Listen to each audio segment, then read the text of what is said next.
vouliez revenir aussi sur les annonces depuis le mois de septembre, Alexandre, dans l'univers des cryptos qui font avancer le sujet. Oui, bah, en fait, ça a été un peu traité, mais c'est dans la droite lignée de ce qu'on vient de dire juste avant.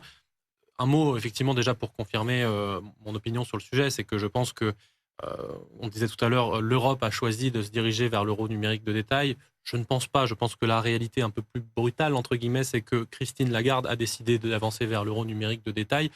Et je ne sais pas, comme Grégory l'a dit, si elle a réuni un consensus autour d'elle suffisant, ni qu'elle a consulté les citoyens, ni que le Parlement européen, pour l'instant, se soit prononcé sur le sujet.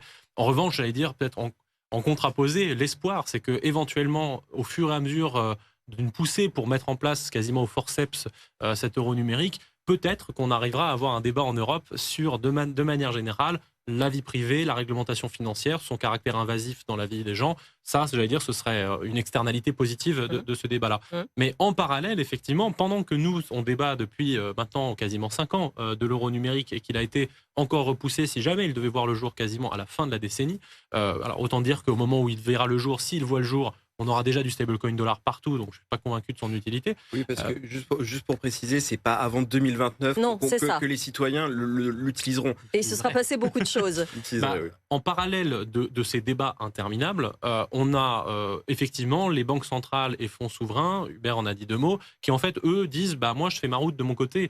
Pour le Luxembourg, on l'a vu depuis septembre, effectivement, c'est le fonds souverain qui maintenant dit bah, « j'en mets dans mon portefeuille ». On a même vu une scène qui était, on aurait pensé absurde il y a 1 an, le ministre des Finances du Luxembourg qui va à une conférence Bitcoin pour dire « Luxembourg, hodl ». Nous, on reste là pour le long terme. Où est-ce qu'on est? Donc, il y a eu ensuite la Banque centrale de Tchéquie qui a dit clairement, nous, on va mettre du Bitcoin dans nos réserves. La Deutsche Bank a dit à la BCE, bah, en fait, vous voulez peut-être pas, mais je pense que d'ici la fin de la décennie, vous aurez du Bitcoin dans vos réserves.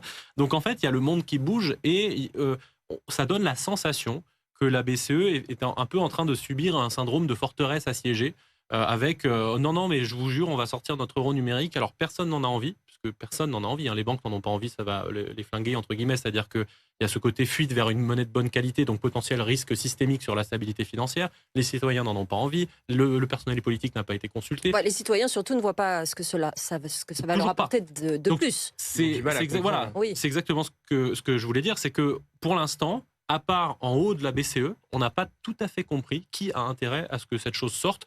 Je rappelle que le seul comparatif qu'on a aujourd'hui, c'est la Chine.